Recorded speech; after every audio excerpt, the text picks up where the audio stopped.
Journalism. A new film is about to come out celebrating the achievements of Lech Walesa, who led the Solidarity trade union in the 1980s and later became president. The timing is controversial.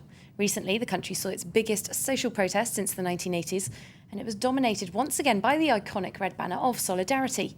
Many of the movement's former leaders, including Walesa, have disowned its modern incarnation. But it still exists and is now teaming up with other unions in calling for Prime Minister Donald Tusk to resign. Gulliver Cragg reports from Warsaw on why not all Poles are happy with the way things turned out. Warsaw's grandest theatre was the venue for the premiere of Andrzej Wajda's latest film, Wałęsa, Man of Hope, the story of the dockyard electrician who led a movement that brought down communism. Many of Poland's current leaders were among the stars in attendance. Lech Walesa is a symbol of the recovery of freedom.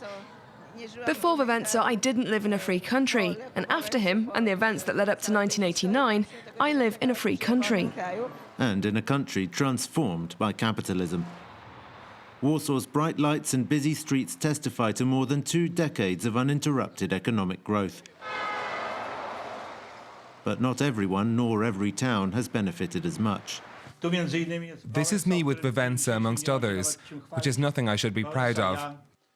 ANDRZEJ SOBIERAJ runs an association for the hundreds of former Solidarity activists who now live in poverty because they couldn't make social security contributions while underground. These people made the greatest sacrifices, and today they are on the verge of destitution. It's a national disgrace. Look, there's a photo of you. Krzysztof Bienkowski served 2 jail terms for his activism in the 1980s. I won't be going to see that film for 2 reasons. Firstly, I cannot afford a cinema ticket. Secondly, I feel deceived by Wałęsa. I never thought things would turn out the way they did.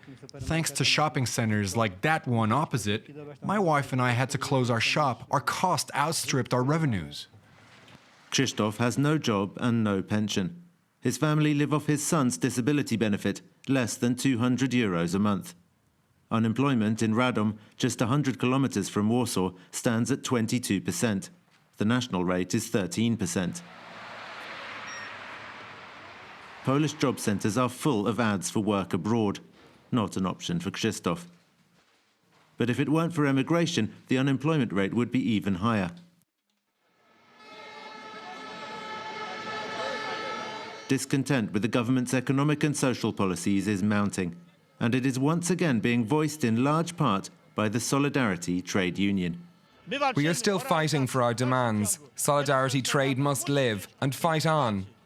Earlier this month, some 150,000 members of Solidarity and other trade unions marched from Parliament to Castle Square in Warsaw. In the 80s, we were fighting for a free and democratic Poland, but we also had social demands, workers' demands.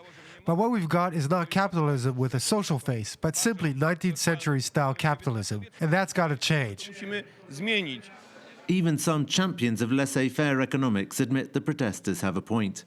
It's true that the situation in Poland is not as good as the official propaganda says, but that's because there has been a failure over many years to carry out necessary reforms.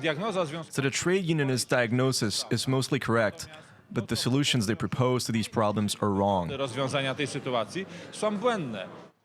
Yet there wasn't much understanding of the protesters' grievances to be found on Plac Bawiciela, an upmarket square in central Warsaw. You know, what I observe, I think Poland generally is going the right direction. Poland has no crisis, by the way. So if they complain, they should go to Greece. Poland's haves and have-nots seem to be living in increasingly separate worlds. That report by Gulliver Cragg, and that does wrap up Focus for today. Time now for us to take a sports update here on France 24, including the latest